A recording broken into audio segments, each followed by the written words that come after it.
ಎಲ್ರಿಗೂ ನಮಸ್ಕಾರ. ಎಲ್ಲರಿಗೂ ಉಷಾಂತರಂಗ ಯೂಟ್ಯೂಬ್ ಚಾನಲ್ಗೆ ಸ್ವಾಗತ. ಇವತ್ತಿನ ವಿಡಿಯೋದಲ್ಲಿ ರೇಷನ್ ಕಾರ್ಡ್ಗಳನ್ನ ಕ್ಯಾನ್ಸಲ್ ಮಾಡ್ತಾ ಇದ್ದಾರೆ ಇಂಥವ್ರದ್ದು. ಇದನ್ನ ಸ್ವತಃ ಸಚಿವರಾದಂತಹ KH ಮುನಿಯಪ್ಪ ಅವರೇ ಸ್ಪಷ್ಟನೆಯನ್ನು ಕೊಟ್ಟಿದ್ದಾರೆ. ಹಾಗಾದ್ರೆ ಯಾರ್ದೆಲ್ಲ ಕ್ಯಾನ್ಸಲ್ ಆಗಿದೆ, ಕ್ಯಾನ್ಸಲ್ ಆಗಬಾರ್ದು ಅಂದರೆ ನೀವೇನು ಮಾಡಬೇಕು ಪ್ರತಿಯೊಂದನ್ನು ಕೂಡ ಈ ವಿಡಿಯೋದಲ್ಲಿ ತಿಳಿಸ್ಕೊಡ್ತೀನಿ.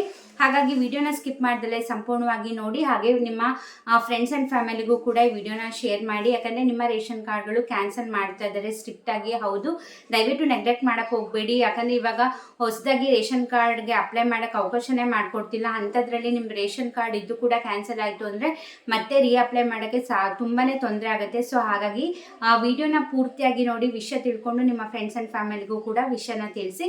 ಯಾರೆಲ್ಲ ಫಸ್ಟ್ ಟೈಮ್ ಚಾನಲ್ ನೋಡ್ತಾ ಇದ್ದೀರಾ, ನನ್ನ ಹೆಸರು ಉಷಾ ಅಂತ. ಉಷಾಂತರಂಗ ಯೂಟ್ಯೂಬ್ ಚಾನಲ್ನ ಸಬ್ಸ್ಕ್ರೈಬ್ ಮಾಡಿಕೊಂಡು ಬೆಲ್ ಐಕನಲ್ಲಿ ಆಲ್ ಅಂತ ಸೆಲೆಕ್ಟ್ ಮಾಡಿ. ಆವಾಗ ನಾನು ಯಾವುದೇ ಹೊಸ ವಿಡಿಯೋ ಅಪ್ಲೋಡ್ ಮಾಡಿದಾಗ ನಿಮಗೆ ನೋಟಿಫಿಕೇಶನ್ ಬಂದಿರುತ್ತೆ. ನಿಮ್ಮ ಫ್ರೀ ಟೈಮಲ್ಲಿ ನನ್ನ ಎಲ್ಲ ವೀಡಿಯೋಸ್ನ ನೋಡ್ಬೋದು. ಹಾಗೆ ಈ ವಿಡಿಯೋದಿಂದ ಸ್ವಲ್ಪನಾದರೂ ಮಾಹಿತಿ ಸಿಗುತ್ತೆ ಅಂತಾರೆ ದಯವಿಟ್ಟು ವಿಡಿಯೋಗೆ ಲೈಕ್ ಮಾಡೋದನ್ನ ಮರಿಬೇಡಿ. ನೀವು ನನ್ನ ಚಾನಲಲ್ಲಿ ರಾಜ್ಯ ಸರ್ಕಾರದಿಂದ ಆಗಿರ್ಬೋದು, ಕೇಂದ್ರ ಸರ್ಕಾರದಿಂದ ಏನೇ ಹೊಸ ಅಪ್ಡೇಟ್ ಬರಲಿ ಅಥವಾ ಯಾವುದೇ ಹೊಸ ಯೋಜನೆಗಳ ಬಗ್ಗೆ ಮಾಹಿತಿ ಬರಲಿ, ಅದ್ರ ಬಗ್ಗೆ ಡೀಟೇಲ್ ಆಗಿ ನನ್ನ ಚಾನಲಲ್ಲಿ ವೀಡಿಯೋಸ್ನ ನೋಡ್ಬೋದು. ಸೊ ಹಾಗಾಗಿ ಸಬ್ಸ್ಕ್ರೈಬ್ ಮಾಡಿಕೊಂಡು ನೋಟಿಫಿಕೇಷನ್ನ ಆನ್ ಮಾಡ್ಕೊಂಡನ್ನ ಮರಿಬೇಡಿ. ಹಾಗೆ ನೀವು ಯೂಟ್ಯೂಬ್ ಶಾರ್ಟ್ಸ್ನ ಕೂಡ ನನ್ನ ನ್ಯೂಸ್ ಚಾನಲಲ್ಲಿ ನೋಡ್ಬೋದು. ನಾನು ಡೈಲಿ ನ್ಯೂಸ್ ಅಪ್ಡೇಟ್ ಕೂಡ ತಿಳಿಸ್ತಿರ್ತೀನಿ. ಹಾಗೆ ಇನ್ಸ್ಟಾಗ್ರಾಮಲ್ಲಿ ಕೂಡ ಫಾಲೋ ಮಾಡ್ಬೋದು. ಲಿಂಕ್ ಡಿಸ್ಕ್ರಿಪ್ಷನಲ್ಲಿರುತ್ತೆ. ಆ ಲಿಂಕ್ನ ಕ್ಲಿಕ್ ಮಾಡಿದ್ರೆ ನನ್ನ ಇನ್ಸ್ಟಾಗ್ರಾಮ್ ಪೇಜ್ನ ಫಾಲೋ ಮಾಡ್ತೀರಾ. ಬನ್ನಿ ಇವತ್ತಿನ ವಿಡಿಯೋನ ಸ್ಟಾರ್ಟ್ ಮಾಡೋಣ.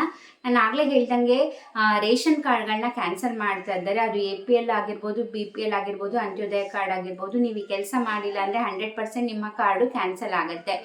ಏನಪ್ಪ ಅಂತಂದರೆ, ಮೊನ್ನೆ ಒಂದು ಮೀಟಿಂಗಿಗೆ ಅಂತ ಬೆಳಗಾವಿಲಿ KH ಮುನಿಯಪ್ಪ ಅವರು ಹೋಗಿರ್ತಾರೆ. ಆ ಟೈಮಲ್ಲಿ ಮೀಡಿಯಾ ಮುಂದೆ KH ಮುನಿಯಪ್ಪ ಅವರೇ ಇದ್ರ ಬಗ್ಗೆ ಸ್ಪಷ್ಟನೆಯನ್ನು ಕೊಡ್ತಾ ಇದ್ದಾರೆ. ನಾವು ಪ್ರತಿಯೊಬ್ಬರಿಗೂ ಕೂಡ ಅಂದರೆ ಎಲ್ಲರಿಗೂ ಕೂಡ ಕಂಪಲ್ಸರಿ ಮಾಡಿದ್ದಾರೆ EKYC ಮಾಡಿಸ್ಬೇಕು ಅಂತ. ಬಟ್ ಇನ್ನೂ ಕೂಡ ಲಕ್ಷಾಂತರ ಜನ EKYCನ ಮಾಡೇ ಇಲ್ಲ. ಹಾಗಾಗಿ ಡಿಸ್ಟ್ರಿಕ್ಟ್ ವೈಸ್ ಸರ್ವೆನ ಮಾಡ್ಕೊಳ್ತಾ ಬರ್ತಾ ಇದ್ದಾರೆ ಆಹಾರ ಇಲಾಖೆಯಿಂದ. ಇನ್ನೂ ಸಾಕಷ್ಟು ಲಕ್ಷಾಂತರ ಜನಗಳು ಇನ್ನೂ ರೇಷನ್ ಕಾರ್ಡ್ನಲ್ಲಿ EKYC ಮಾಡಿಸೇ ಇಲ್ಲ. ಬೆಳಗಾವಿ ಜಿಲ್ಲೆಯಲ್ಲೇ 12 ಲಕ್ಷ ರೇಷನ್ ಕಾರ್ಡ್ಗಳು ಇನ್ನೂ EKYC ಆಗಿಲ್ಲ ಅಂತ ಅವರಿಗೆ ಮಾಹಿತಿ ಬಂದಿದೆಯಂತೆ. ಸೊ ಹಾಗಾಗಿ ಈಗ ಇದ್ರ ಬಗ್ಗೆ ಸಚಿವರೇ ಸ್ಟ್ರಿಕ್ಟ್ ಆಗಿ ಹೇಳಿದ್ದಾರೆ. ಅಂದರೆ ಎಲ್ಲ ಡಿಸ್ಟ್ರಿಕ್ಟ್ ವೈಸ್ ಸರ್ವೆನ ಮಾಡ್ಕೊತಾ ಬರ್ತಿರೋದ್ರಿಂದ ಇನ್ನೂ ತುಂಬಾ ಲಕ್ಷಾಂತರ ರೇಷನ್ ಕಾರ್ಡ್ ಹೋಲ್ಡರ್ಸ್ EKYC ಮಾಡಿಸಿಲ್ಲ ಅಂತ. ಹಾಗಾಗಿ ದಯವಿಟ್ಟು ಕೂಡ ರೇಷನ್ ಕಾರ್ಡ್ಗಳನ್ನ ಅಂದರೆ ನಿಮ್ಮ ರೇಷನ್ ಕಾರ್ಡ್ಗಳಿಗೆ ಯಾರ್ಯಾರೆಲ್ಲ EKYC ಮಾಡಿಸಿಲ್ಲ ದಯವಿಟ್ಟು ಮಾಡಿಸಿ.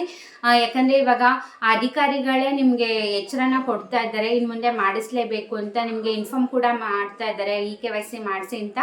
EKYC ಅಂದರೆ ಏನಿಲ್ಲ, ನಿಮ್ಮ ಆಧಾರ್ ಕಾರ್ಡ್ಗೆ ನಿಮ್ಮ ರೇಷನ್ ಕಾರ್ಡ್ಗೆ ಆಧಾರ್ ಕಾರ್ಡ್ನ ಲಿಂಕ್ ಮಾಡಿಸ್ಬೇಕಷ್ಟೇ. ಎಲ್ಲಿ ಹೋಗಿ ಮಾಡಿಸ್ಬೇಕು ಅಂತಂದರೆ ನಿಮ್ಮ ರೇಷನ್ ಡಿಪೋಗಳಲ್ಲಿ ನೀವು ಪ್ರತಿ ತಿಂಗಳು ರೇಷನ್ ತಗೋತಿರಲ್ಲ ನ್ಯಾಯಬೆಲೆ ಅಂಗಡಿನಲ್ಲಿ, ಅಲ್ಲೋದ್ರೇ ಸಾಕು. ನಿಮ್ಮ ರೇಷನ್ ಕಾರ್ಡ್ ಹಾಗೆ ಯಾರ್ದು EKYC ಮಾಡಿಸ್ಬೇಕಂತಿದ್ದೀರಾ ಅವರ ಆಧಾರ್ ಕಾರ್ಡ್, ಹಾಗೆ ಆಧಾರ್ ಕಾರ್ಡ್ಗೆ ಲಿಂಕ್ ಆಗಿರೋ ಮೊಬೈಲ್ ನಂಬರ್, ಇದಿಷ್ಟೂ ತಗೊಂಡೋದ್ರೆ ಸಾಕು. ನಿಮಗೆ ತಂಬ್ ಇಂಪ್ರೆಷನ್ ಅಂದರೆ ಬಯೋಮೆಟ್ರಿಕ್ ಮೂಲಕ ನಿಮಗೆ ಲಿಂಕ್ ಮಾಡಿ ಕೊಡ್ತಾರೆ. OTP ಬರುತ್ತೆ ಮೊಬೈಲ್ ನಂಬರ್ಗೆ. OTP ಹೇಳಿದ್ರೆ EKYC ಲಿಂಕ್ ಆಗಿಬಿಡುತ್ತೆ. ಸೊ ತುಂಬಾ ಈಸಿ ಪ್ರೋಸೆಸ್ಸು.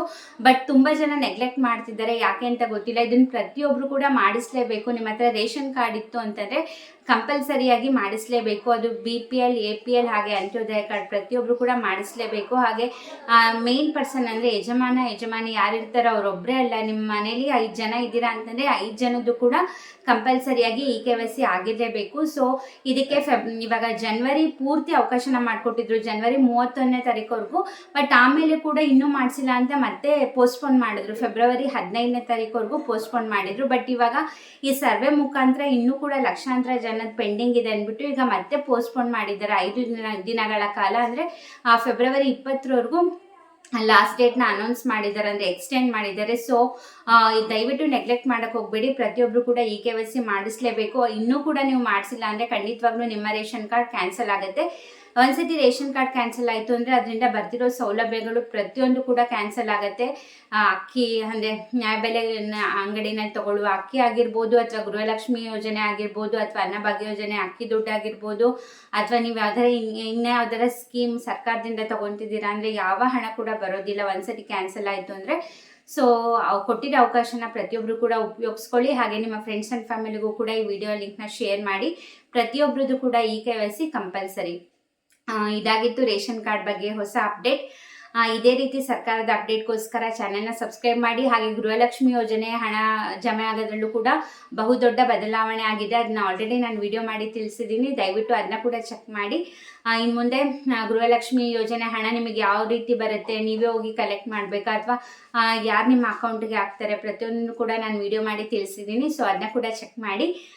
ಹಾಗೆ ಈ ವಿಡಿಯೋದಿಂದ ಸ್ವಲ್ಪನಾದರೂ ಮಾಹಿತಿ ಸಿಕ್ತು ಅಂತಂದರೆ ದಯವಿಟ್ಟು ವಿಡಿಯೋಗೆ ಲೈಕ್ ಮಾಡಿ, ಶೇರ್ ಮಾಡಿ, ಸಬ್ಸ್ಕ್ರೈಬ್ ಮಾಡಿ. ಇಷ್ಟೊತ್ತು ವಿಡಿಯೋ ನೋಡಿದ್ದಕ್ಕೆ ಥ್ಯಾಂಕ್ ಯು ಸೊ ಮಚ್. ನಮಸ್ಕಾರ.